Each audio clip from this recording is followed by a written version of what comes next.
Are you looking to make 2024 your best year ever in property investment, in your professional career, in your business, in your personal life? What are you going to do different this year? Well, in today's episode of the Michael Yardney podcast, we're going to share some secrets, peek behind the curtain of what some very successful people are doing. In fact, what they've done. I'll explain that a bit more to you in just a second. You see, being the smartest person in the room means your potential for growing is being capped. So I like to be in a room of very successful, smart business people, entrepreneurs, investors. Now, sure, it's nice to feed your ego, feeling that you're smart, feeling you're superior, but it's not really helping you, is it? Helping people to learn from keeps your progression going. So in today's episode of the Michael Yardney podcast, we're going to share with you the last of our summer series. In other words, an episode that is an encore episode that we ran actually a couple of years ago, where Brett Warren and I talked about the lessons we learned from being in a room of very, very successful business people, entrepreneurs and investors at Wealth Retreat. You see, it's important to learn from others who are successful. Drawing from their success can help you avoid mistakes, identify strategies that work, build tremendous confidence as you move forward, and being with these inspiring people who give freely. That's one of the great things at Wealth Retreat. It's already a room of very successful people. Hey, but don't count yourself out coming to Wealth Retreat 2024. But it's a room of successful people who, when you have breakfast, lunch and dinner with them, including me and including the faculty, you learn lots of interesting lessons. And that's what we're going to talk about in today's podcast, lessons that Brett and I learned from Wealth Retreat 2022. Now, yes, it was a couple of years ago and the world's changed a lot since then, hasn't it? Having said that, the fundamental principles of success haven't changed, so I'm sure you're going to get a lot out of this episode. By the way, I'm already working on Wealth Retreat 2024, which is going to be held on the Gold Coast, April 27th to May 1st. And already, I think we've sold close to a third of the spots because people come back year after year. But don't count yourself out. By the way, you can't just book in, you need to speak with me. But why not go to wealthretreat.com.au and register your interest. I'll leave a link in the show notes, wealthretreat.com.au. But beforehand, have a listen to the lessons we got out of going a couple of years ago. I think this is now going to be the 19th one we're running this year. And every year I still learn. It's so much different to just reading blogs, reading books, watching YouTube videos and podcasts. You can only learn so much, but we're going to share with you some of the lessons we learned when we were there. Boy, that was a long introduction, so on with the show. This is the last of the summer series of podcasts, back to our normal routine of 2 podcasts a week, starting soon. Welcome to the Michael Yardney podcast, where twice each week you will learn a number of new ideas regarding success, property investment and money in around 30 minutes. Our show is brought to you by Metropole, who specialise in helping you grow, protect and pass on your wealth through strategic property and wealth advice. Now here's your host, Michael Yardney, Australia's authority in wealth creation through property, who has been voted one of Australia's top 50 most influential thought leaders.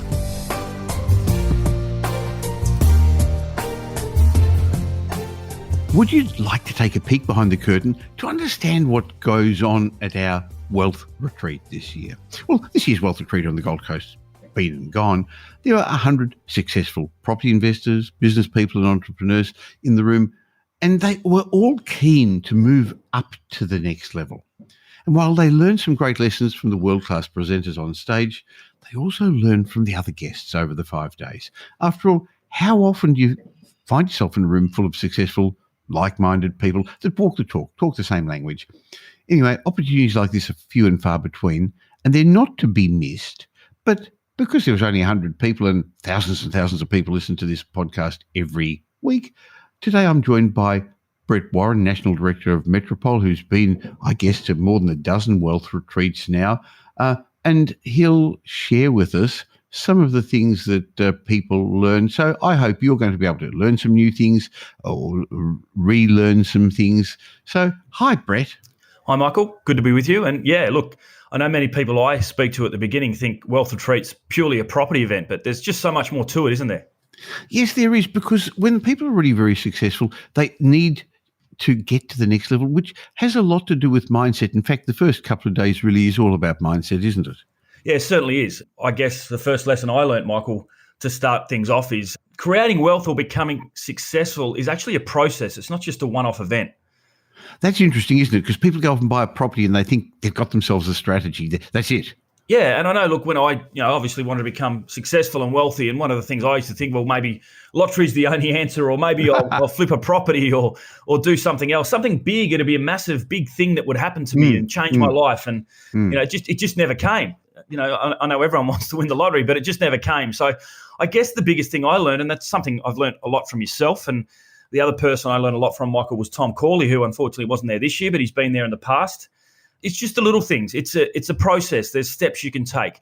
And there's a framework and a model that you can follow to actually get there. And it starts out by understanding what it is you'd like to achieve, and then working and learning and dealing with people like yourself and mentors to fill the gaps and push you in the right direction. I think that's a great point that you make, frameworks and strategies and having a plan, because at the moment, as the world's changing and there's continual messages worrying us about what's going on, if you don't have a strategy, if you don't have a plan, you tend to fall back to what other people are saying or what the media is telling us. But if you've got that proven framework, you can reverse engineer. This is where I want to get to. This is what I want to do. A lot of people were business people. A lot of people were entrepreneurs. And so Mark Creedon gave them that as well. But it's really just important from the property perspective. So we gave people a goal of where do you want to be in 5 years? And interestingly, as you said, it wasn't just property. It was with regard to their personal development, with life, with contribution, with health, with relationships, with recreation, because you really need to have a balanced life, don't you? Yeah, you certainly do. And I know, look, from my point of view, I walked away definitely with a greater level of certainty. And, I wasn't so much focused on the short term and what to do next, because I knew that was all taken care of. And I wasn't worried about interest rates or black swan events. And, having that direction, that long-term focus, really helped me as I moved away and went to the next level. Now, clearly that was something you and all the others got from Wealth Retreat, because we set 5-year goals. And I know in the past you personally, because we've spoken about them each year after Wealth Retreat, have achieved your goals much sooner than the 5 or 10-year goals you'd set yourself. But that's one of the benefits of having goals and then just working towards them. Yeah, look, and I guess the other benefit, Michael, is it probably would have taken me a while to do that and to get to that goal. But by having people like yourself and Mark and other people and mentors and learning, they'll achieve significantly quicker. Sure. Even more important in these times to have long-term perspective, when in the short term there are going to be challenges to the property market. In the short term, interest rates are going to go up. In the short term, some properties are going to go down. Some will go down more than others. But I guess one of the benefits of having long-term goals is you know where you're heading, and so therefore you expect the ups and downs. I remember one of the expressions I used often in Wealth Retreat is plan for your plan not to go to plan. What else did you learn from Wealth Retreat, Brett? Look, this is probably something I learned, but also I think it was a lot of feedback from a lot of participants that I spoke to after and did some case studies for after, talked about not only time, but also task prioritization. And I know, time management's always a buzzword and something that people in every session learn about. But I think the difference was actually coupling it and pairing it with task prioritization. And perhaps, Michael, you can talk a little bit about the session you did with the A, B, C, and D class activities and really relating those to the task prioritization and then putting them into time management. Well, a lot of people ask me, Michael, how do you get so much done? You write all those blogs and you write or update a book every year, and you do the podcast and the YouTube videos, and you run a national company, and you also have family and time off. And boy, I used to have holidays, and we're starting those again now. And the answer is I learned these tricks on time management a long time ago. And I learned with very simple techniques like a lot of other people did, of what's important and what's urgent.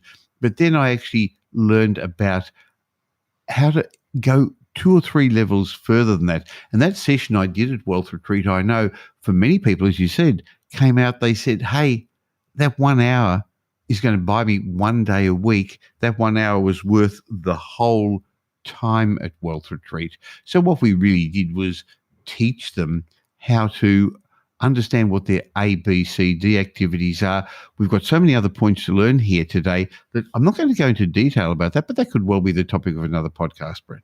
Yeah, definitely. And I think the other thing following up from that was when Mark was talking a little bit about how to manage those and mold those. And I think there's a great concept called the rock, pebbles and sand story about the professor who had the rocks and the pebbles and the sand and had to fit it all into the jar somehow, and no one could get it in, but there was actually a way and a method to put that in. And I think that really, really worked well.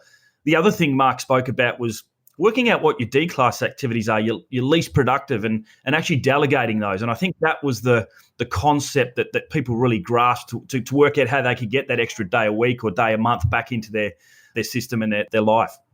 I think one of the things they all learned was they don't only need a to-do list, but we all need a to-don't list. Because if you're going to start doing more things, and all our lives are busy at the moment anyway, there are some things you have to give up. And that's actually very hard for people, isn't it? Sometimes when you speak to busy people, you say, well, what can you delegate? What can you give up? And they say, well, first of all, they say, I haven't got time to make a list like that. That's right. And the next thing is, no, there's nothing I can delegate. That's not true. No, definitely not.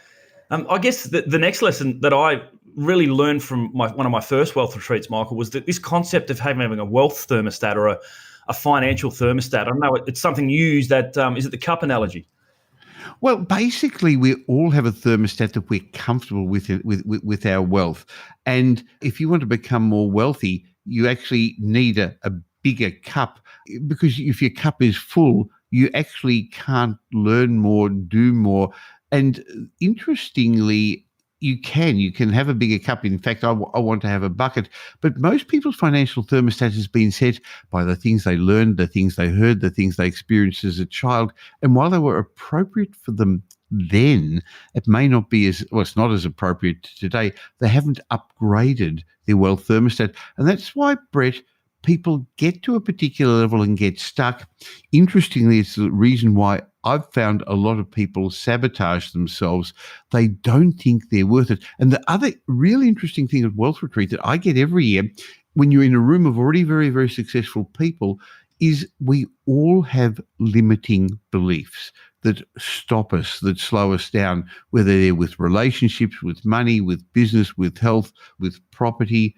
So one of the limiting beliefs I had was that we only could have 50 people at Wealth Retreat because that would keep the room size small and comfortable, and everybody was going to get a good experience from it. And I remember 2 or 3 years ago, I can't believe we didn't have Wealth Retreat for a couple of years, you pulled me up and said, Michael, hey, that's one of your limiting beliefs. Michael, you can have more people than that. So even I have a limiting beliefs. And this year we had 100 people, and it was a fantastic event because there were even more people to learn from, because you don't just learn from the faculty, but you learn from the people you have breakfast, lunch and dinner with. Yeah, exactly. And I think the concept is to increase your brain power and your cup size through self-education. And look, Warren Buffett still reads 5 to 6 hours a day. I know Bill Gates reads up to 50 books a year. And I know you're always, self-educating and learning. So I think that's the best way to do it, and how to increase your brain power and take advantage of more opportunities that come your way. Now, interesting, people want to know what their financial thermostat's set for, don't they, Brett? Yes, they often ask that question. And we tell them something they don't want to hear, don't we? We get a lot of that at Wealth Retreat, don't we?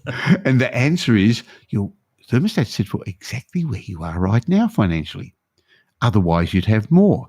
And people say, no, that's not fair because I didn't get the education, or the interest rates have gone up, or the bank won't let me more. No, your thermostat is set for where you are right now. But the flip side of that is you can have more because you can become more. But unless you change, it won't change, will it, Brett? No, 100%. I agree completely.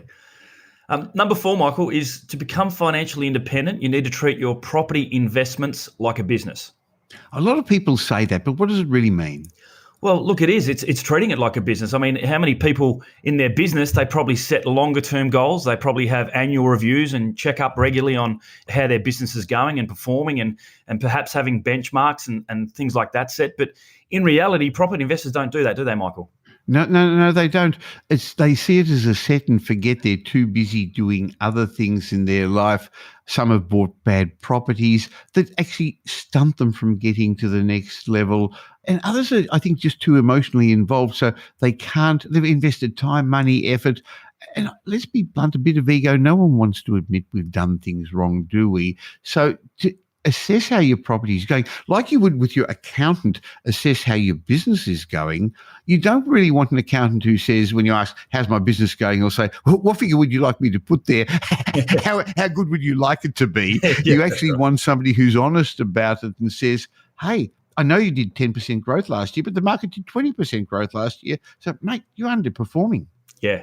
Look, and that's something we get a lot of. And Michael, one of the famous sayings is, although the property may not be growing in value, at least it's looking after itself. They say that all the time, don't they? We get that all the time, when in fact it's the capital growth that you need, not the cash flow. And obviously these types of things, rather than waiting 5 or 6 years before making a decision, time is money, and there is an opportunity cost in business like there is with property.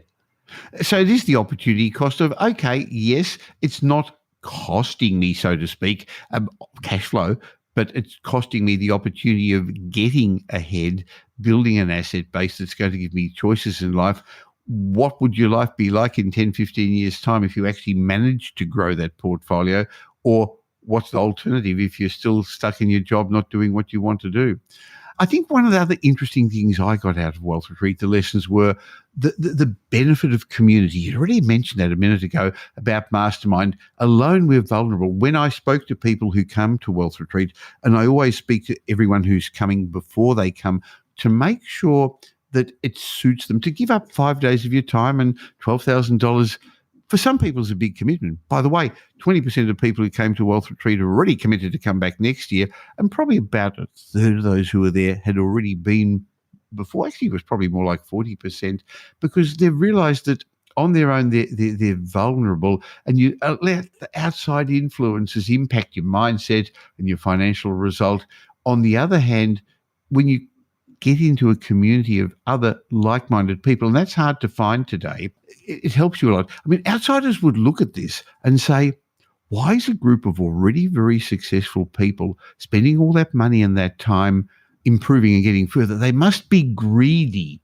There wasn't any of that there, was there? There wasn't greed. There were no supermen there. Everyone dropped their Superman capes, and they were lovely people. Oh, look, fantastic. And everyone was open-minded and shared ideas. And I think, look, I guess to use an example, remember we had a couple of regional people there, Michael, and they just don't get the group connection and the communication to speak and talk about things to other people. Didn't we have a few aha moments there, Michael, where a couple of times people kind of thought and said, look, we're all having the same problems. It's a common theme where we can share these ideas. And we looked around and everyone had their hands up, with a similar kind of issue or a similar problem, and a lot of people offered solutions on how to resolve them. I think that was fantastic. I think the other thing related to this is a lot of people, I don't know, they've been brought up or they believe they've got to do it themselves. It actually is not the right thing if they ask for help, if they ask for assistance, and therefore they feel isolated. And sometimes the problems and financial issues that have been creeping up over the last couple of years cost them more financially and emotionally than it needed to. But this group of people have realised that if you're the smartest person in the room, you're in trouble. And boy, were there a lot of smart people there, but they weren't showing off. They were keen to help each other. I think that's one of the traits of successful people, Brett, that they're actually not jealous of other successful people. They're prepared to help others step up. And that was a great level of camaraderie and sharing. And interestingly, what a lot of them wanted wasn't necessarily more for themselves. They wanted to give back to their family, to the community, leave a legacy, charity. So I guess one of the lessons I relearned, I saw again, was that alone you're vulnerable, connected we're strong. Yeah, and I guess, look, as we work through that, it leads to the next one, because beginning, everyone's a bit uncertain and unsure. And once we start building these blocks and everyone has the same issues and the same problems and we're offering solutions, it all becomes contagious. So, the whole group really worked together with that forward momentum, and it became contagious, didn't it? That's right. So I guess a question I would be asking myself if you're listening to this, hey, by the way, we're not even selling Wealth Retreat 2023 yet, but maybe you should put on your calendar to join us, and you can go to wealthretreat.com.au, and currently it's planned for June next year. But let me ask you to answer some questions. Will your current peer group empower you to reach your deepest goals, your life's purpose? Will your current peer group hold you accountable to a high enough standard, or you're just going to slip back to your comfort zone? Because most of us stay in our comfort zone, don't we, Brett? It's the easy thing to do, isn't it? Absolutely. Definitely. But all the success is actually outside your comfort zone. Is your current peer group going to feed you with ideas and give you inputs to help overcome your challenges, help you face the problems you're going to have along the way? And are they going to support you in your tough moments? And are they going to inspire you? Because if not, why should you change? So I guess it's the old story of you are like that group of people around you, your closest friends. And that's why I know a lot of people at Wealth Retreat who were in business were clients of Metropol's Business Accelerator Mastermind. We have Mark Creedon, who's your coach and my coach, was helping them as well. They felt the benefit of the community of Mastermind. And that's one of the reasons we have Mark on this podcast every month to help people understand the benefit of community. And if you can't wait till Wealth Retreat next year, I guess the answer is get somebody like Brett on your side as your property mentor, as your property coach, because, mate, I know that you hold your clients accountable, don't you?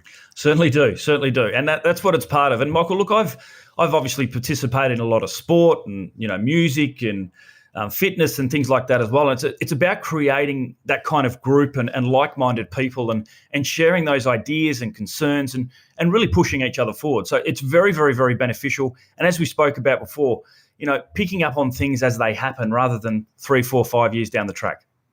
Yes. Look, also at Wealth Retreat, we had a chance to talk about the last couple of years for investors and business people who suffered some setbacks during COVID, either directly or indirectly related to it. And what I've found over time is that when you have a fall, when you have a mistake, when you have an error, whether it's the share market or other things, you tend to fall back on what you're comfortable with, what you've done before. You're fearful, you're embarrassed.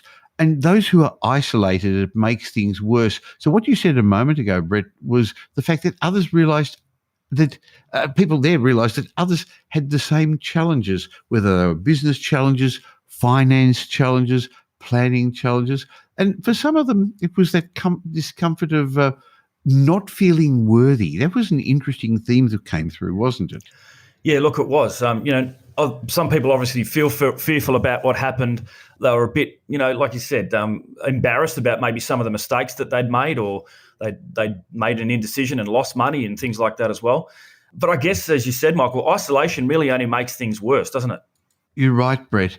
And I think one of the other interesting lessons out of Wealth Retreat was that real wealth isn't what you own or your assets, but it was fascinating to see that for a lot of people, real wealth is what you give.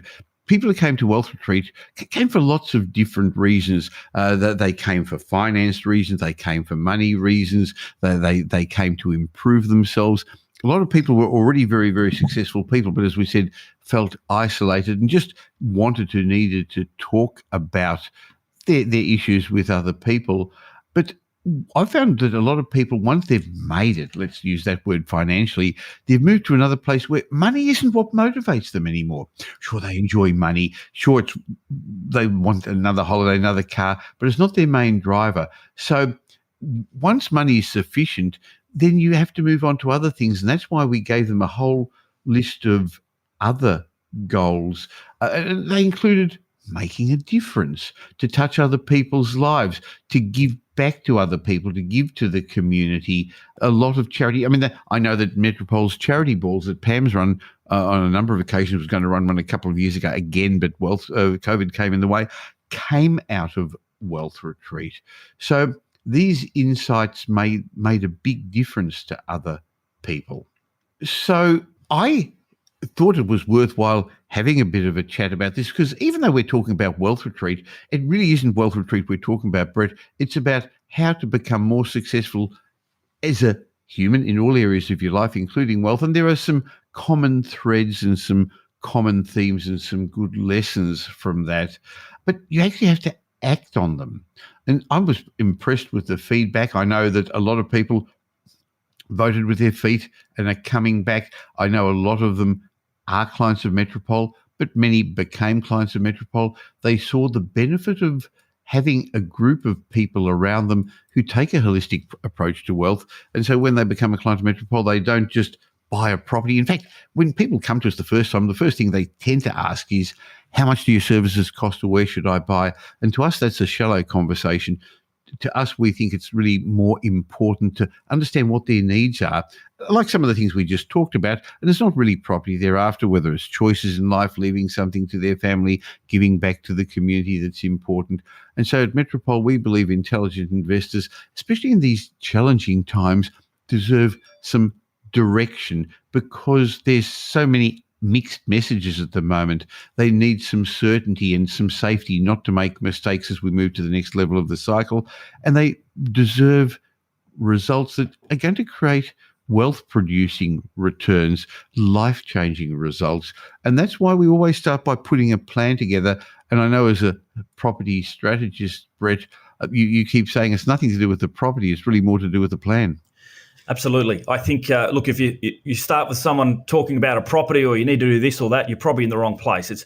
It's really about helping people understand what that end looks like and then, reverse engineering and then putting the steps in place. And I know you like to say, Michael, that the end result, the property is the manifestation of all the data and the information and the buffers and the comfort levels and all that information. And all the decisions you've got to make beforehand. Yes. That's right. Yep. So it's a process, not an event. And even if you're uncertain of what's going to happen in the world in the short term, I think it's important to have that plan so you don't get sidetracked by the short term, because you kept saying before, the long term is important. So if you'd like to have Brett Warren and his team on your side to help you develop financial independence, go to metropole.com.au, find out about what we do, and you'll see what we don't do. We don't sell property, so therefore Brett's advice is independent and unbiased. And why not have Brett and our team on your side, metropole.com.au.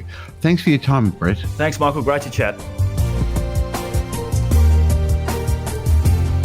Now here's Michael's mindset message. Remember, a change in your thinking will lead to a change in your life.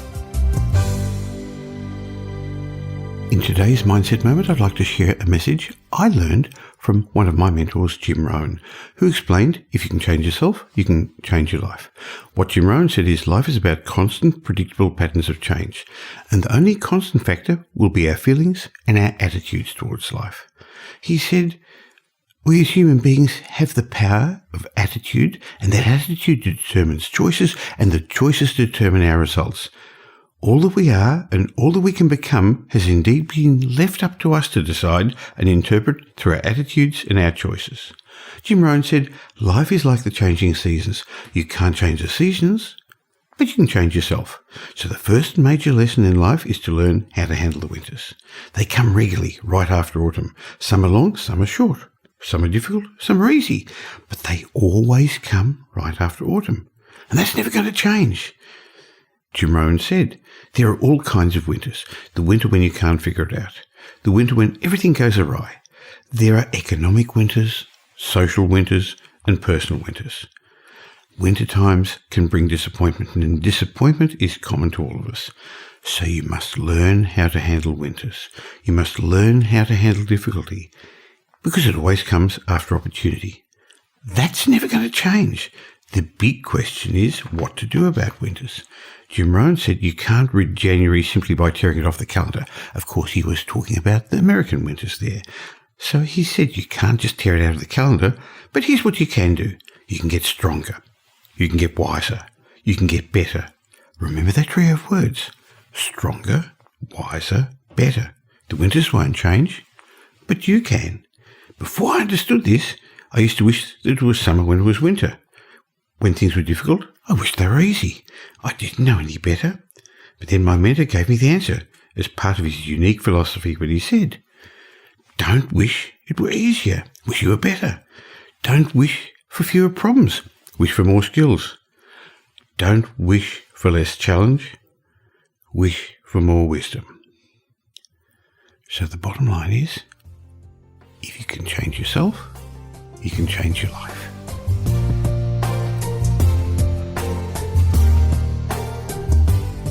Thanks for spending the last half an hour or so with us. And if you got some benefit from the insights I shared with Brett Warren, please tell somebody else about the Michael Yardney podcast, somebody that you think would also benefit from this. This would help them, and it would also help me in my quest to make as many people as financially literate as possible. There's a share button at the bottom of every podcast app. Wherever you're listening to this right now, just click it and send it to somebody, or tell them about the Michael Yardney podcast. Or, of course, you can tell the world by leaving a review. We love it when you do that. I'll be back again real soon, but you can catch me in the meantime on social media, or why not join my private Facebook group? Go to Facebook and look for the Property Update private Facebook group, where every day I leave some tips, some tricks, something just different where you won't get elsewhere. And my way of saying thank you to you for listening to this podcast is I've got a bundle of ebooks and reports for you. Just go to podcastbonus.com.au. I'll leave a link in the show notes, podcastbonus.com.au, and you can pick up the bundle waiting for you. As I said, I'll be back real soon. In the meantime, have a great week. Make it a great week. Thanks for listening to this episode of the Michael Yardney podcast, which was brought to you by Metropole, who help their clients grow, protect, and pass on their wealth through strategic property and wealth advice. If you like what you heard and don't already subscribe, you'll find us on iTunes or on your favorite Android app as the Michael Yardney podcast. Watch out for our next show, which comes to you twice a week, and you'll learn some new ideas about property investment, success, and money in around 30 minutes. To get more of Michael's thoughts, go across to www.propertyupdate.com.au and sign up for his daily morning briefing, and you'll hear from not only Michael, but a group of leading property success and money experts. And just a reminder that the information you heard in this show today is general educational advice and not specific investment advice, as we don't know your personal circumstances. If you're looking for specific advice, why not ask the team at Metropole to help you?